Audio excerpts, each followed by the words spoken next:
সিলেটের রায়নগরে ঘটে গেল এক মর্মান্তিক ও হৃদয় বিদারক ঘটনা। গৃহকর্মীকে বাঁচাতে গিয়ে ঘাতকের হাতে নৃশংসভাবে প্রাণ হারিয়েছেন গৃহকর্তা আব্দুস সাত্তার ও তার স্ত্রী সুরাইয়া বেগম। সমাজে যখন মানবিকতার চরম অভাব, ঠিক তখনই এক বিরল ও হৃদয়স্পর্শী দৃষ্টান্ত রেখে গেলেন এই বৃদ্ধ দম্পতি।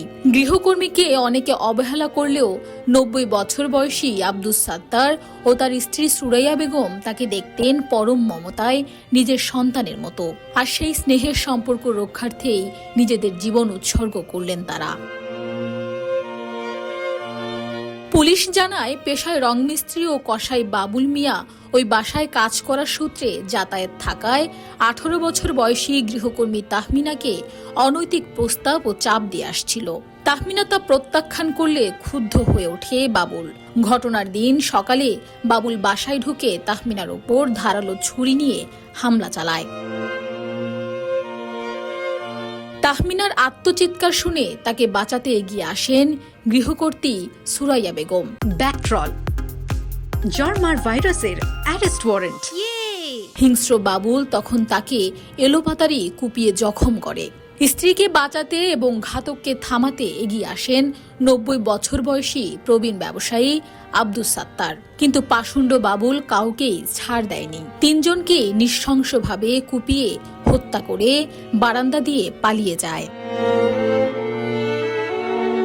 ঘটনার খবর পেয়ে সিলেট মহানগর পুলিশ দ্রুত অভিযান চালিয়ে অভিযুক্ত বাবুলকে আটক করেছে এবং হত্যাকাণ্ডে ব্যবহৃত রক্তমাখা ছুরি উদ্ধার করেছে।